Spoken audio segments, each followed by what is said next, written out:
Hello, it's John Heaton, and today I'm going to cover, if I can find my notes, 10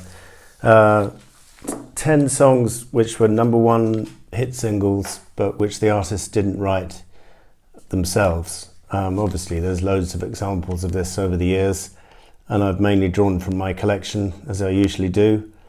Too many to make the top 10, to make the top 10, but I'll just give you a few honourable mentions which didn't quite make it. And also some ones which I thought were failures as covers. So Elton John covered Lucy in the Sky with Diamonds in '74, got all the way to number one with that, with Lennon contributing some reggae guitar in the background for that version, which they also performed on stage together at Madison Square Garden, November, Thanksgiving, '74. After Lennon died, Roxy Music came up with Jealous Guy, got all the way to number one with that, which hadn't been a single in Lennon's lifetime, although it was a standout track on Imagine. It had never been released as a single.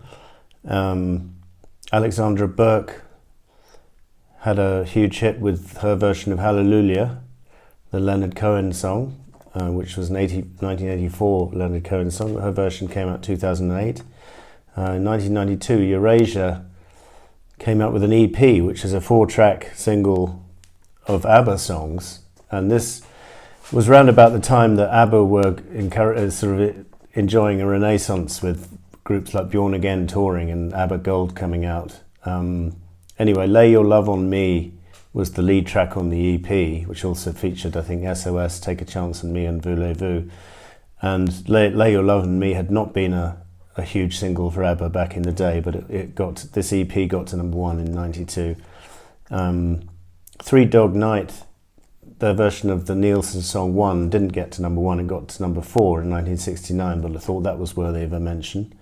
And Status Quo, Rocking All Over the World, I couldn't believe it, but it didn't get to number one, it only got to number 3. It's a John Fogerty number, and so that didn't make the list for that reason. This is the album which Lucy in the Sky was featured on, Greatest Hits Volume 2, because it was not on any album other than this Greatest Hits. So now, having done with the honourable mentions, we'll get on. And by the way, just before I start, I've chosen songs which either show some improvement on the original, or else bring something unique. You know, they're not just copying it. So something interesting about the version I'm choosing here. Not all of them were number one on both sides of the Atlantic, so there's a couple of songs here where US fans, you may not recognise the song because it didn't do much in your part of the world, but they were big hit singles in the UK, and I'll come to that when I mention it. So I'm more or less going in chronological order, and Mr. Tambourine Man, which was featured on this album from Bob Dylan in 1965. And the same year, I did have the CD to show you, but I can't find it. The Byrds did a version of Mr. Tambourine Man and kind of put this 12-string guitar on it and made it more commercial and got all the way to number one with it. And some people prefer that version, some people prefer the Bob version. I think they both have their merits. I Hear You Knocking. It was a huge number one song in England in 1970. But I don't think it was even a single in the US or didn't do anything. And this was an old rock and roll song written by Dave Bartholomew, 1955. And I think Dave Edmunds' version is superb. And John Lennon in the Rolling Stone interview was raving about this song as well. So that was interesting. Number 3, this is not quite chronological because this one's before the Rolling Stones 1965 version of Little Red Rooster, which is quite a brave choice for a single. Again, this was not a single in the US, it was an album track in the US. In the UK, it was a big number one single, and Mick Jagger was quoted as saying, well, we've been talking about the blues for an awful long time, so it's about time we did something about it. So they put out this slow, pretty uncommercial track, and I think Andrew Loog Oldham was not too happy about it, but their judgment was correct. Brian Jones's slide guitar is just brilliant on it, and it was a deserved number one single, and it's a great blues song written by Willie Dixon and made famous by Howlin' Wolf in 1961.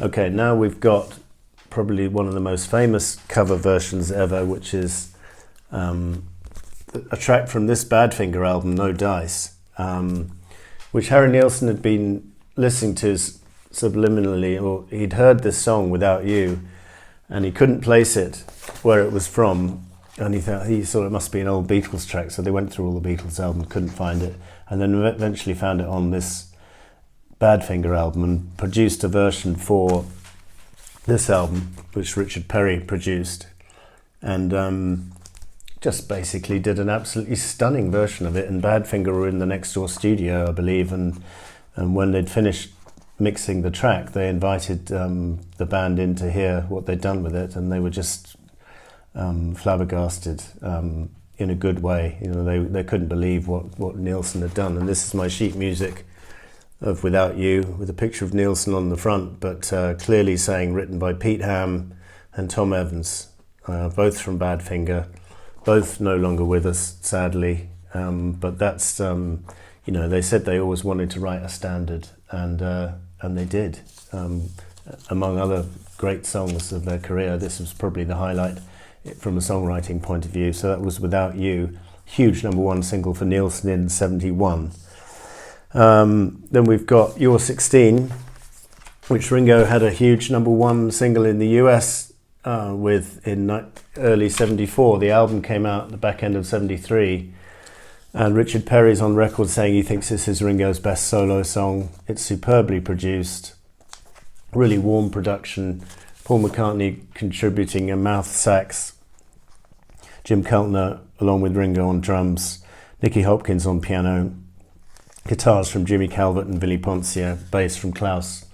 A really warm version, and I'm not sure if it is credited. Backing vocals from Harry Nilsson. Almost steal the show, as they say. Brilliant. Then we've got.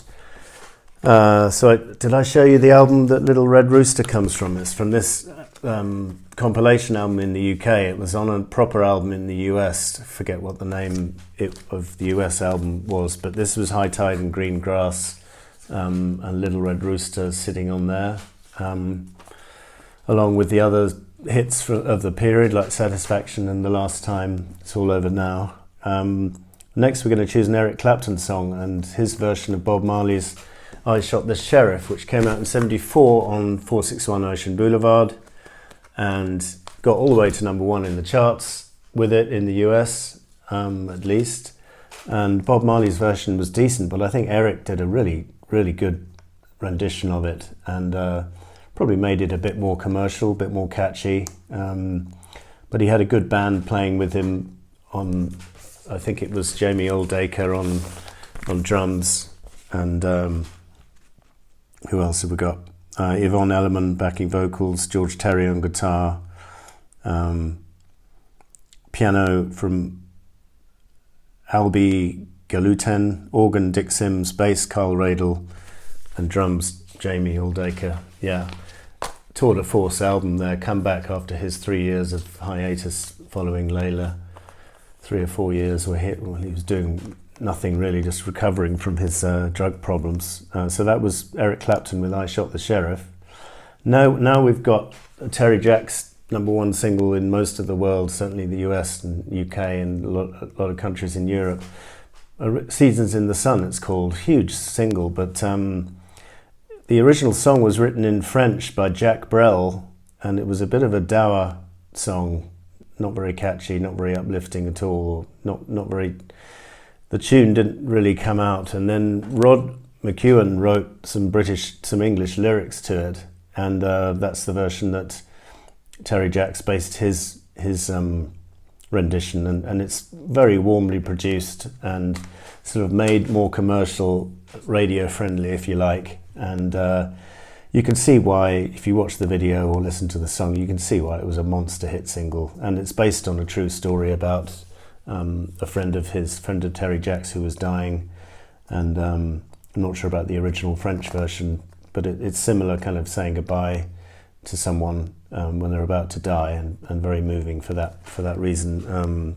Next we've got a song by Art Garfunkel, and it's on this Fate for Breakfast album, and I believe in the US it was not on this album, it was on Scissors Cut, the following one from '81.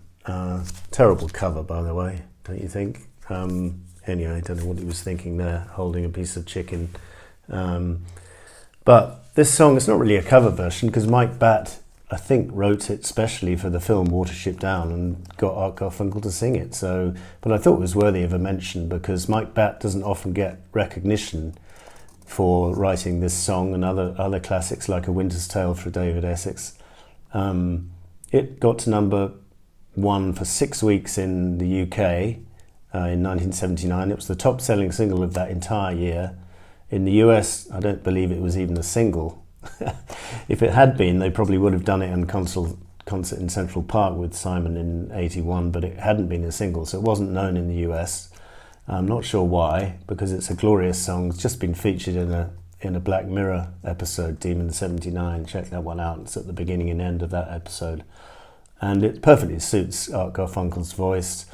Mike Batt does a glorious tune, and he was also responsible for writing the Wombles music in the 70s. This t-shirt is from the Wombles as well. So he was very popular in the UK. As I say, the Wombles weren't known at all in the US, and this song, for some reason, was not known. I'm not sure if it is known now, but that was Art Garfunkel with not Breakaway, Bright Eyes. Now we've got Blondie's song, The Tide is High, huge number 1 hit single for them in 1980, written originally by John Holt and a hit for the Paragons in 1967. And Blondie just do a superb version. A lot of people just assume it was another Debbie Harry, Chris Stein composition, but no, it was a cover and they did very well, and various other people have tried to cover this song as well. I think this is about my favourite version, but I would say that I'm a bit biased. Number 10, I was looking for this CD single and I can't find it. I just lost it. I'm going to have to rebuy it. But number 10, it goes to Sinead O'Connor, Nothing Compares to You, which is a superb cover of a song written by Prince with his side project Family from 1985. I don't think it had done much chart-wise or been released as a single, but Sinead O'Connor did a very moving version. It's kind of one of the ultimate breakup songs, and she did a lovely version of it, singing her heart out, and easily got to number 1 in 1990 in the UK. Again, I'm not sure if it was a big thing in the US or not, but certainly I'm basing a lot of this list on my recollections from the UK chart. So this was my 10 songs, which were number 1 songs, but not written by the artist in question. So either a cover or had it written specially for them. And anyway, I just thought it was a bit of fun, so thank you for watching. We'll see you next time.